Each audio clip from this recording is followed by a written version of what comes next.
Le 13 novembre 1974, la police du comté de Suffolk est appelée à se rendre dans une maison d'Amityville, une banlieue calme de Long Island, située à une soixantaine de kilomètres de New York. À l'intérieur de la maison, les policiers découvrent une scène de carnage. 6 membres d'une même famille ont été assassinés. Ronald et Louise Defoe, leur fils âgé de 6 et 10 ans et leur fille âgée de 13 et 18 ans, ont tous été abattus dans leur lit. Il n'y a qu'un seul survivant, Ronald Defoe, Jr., 23 ans. Surnommé Butch, c'est Defoe qui avait donné l'alarme. Defoe est interrogé sur le lieu du crime avant d'être emmené. La police se refuse à révéler si oui ou non il est considéré comme suspect dans le massacre de sa famille. Nous n'avons pas de suspect à l'heure actuelle, nous ne disposons à présent d'aucun indice suggérant un mobile.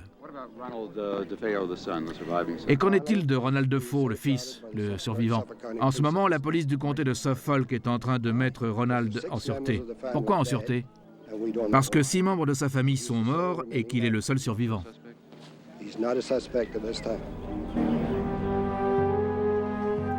Après que la police a passé la maison et le jardin au peigne fin à la recherche d'indices, on établit que chacun des membres de la famille a été abattu à bout portant avec un fusil Marlin de calibre 35.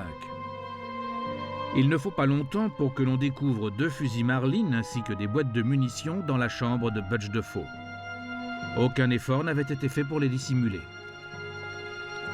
Defoe est désormais considéré comme le principal suspect et les détectives le soumettent à un interrogatoire rigoureux.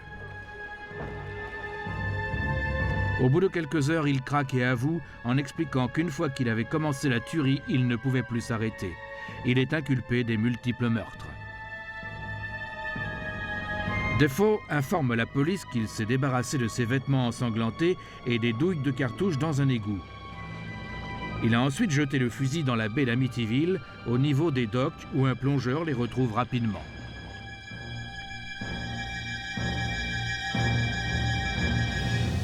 Maintenant, ce que la police et tout le monde veut savoir, c'est pourquoi Defoe a commis un crime aussi atroce.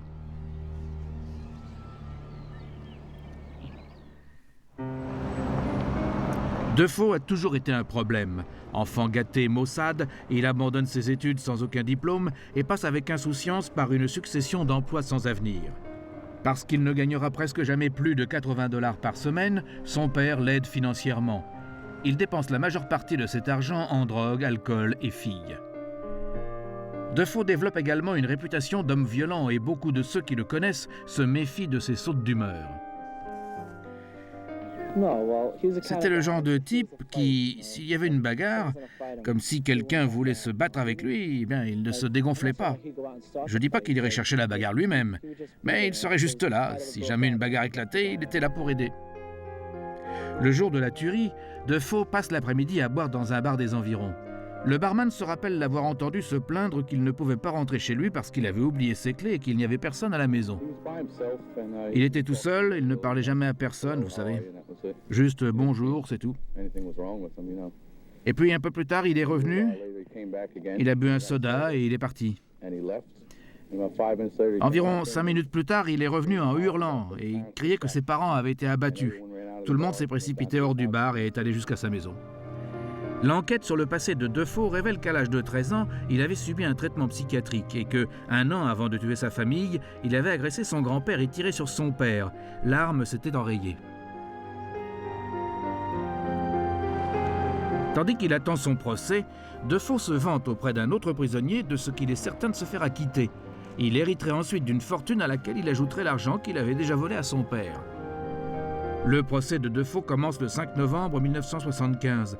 La défense tente de plaider la folie, cependant un psychiatre affirme qu'il n'existe aucune preuve de cet état. Il est déclaré coupable de chacun des meurtres et condamné à 6 peines d'emprisonnement à perpétuité.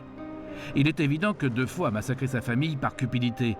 En dépit du fait que son père lui donnait chaque semaine jusqu'à 500 $, il éprouve une rancœur très forte face à sa propre incapacité à atteindre son indépendance. Il pensait qu'il pourrait tuer sa famille et ensuite hériter de la fortune de son père. La maison des Defoe est vendue.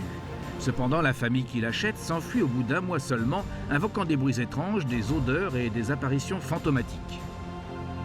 Le violent massacre par Butch DeFo de sa famille a donné à la maison une réputation macabre qui inspirera plus tard un nombre de romans et un film d'horreur, Amityville.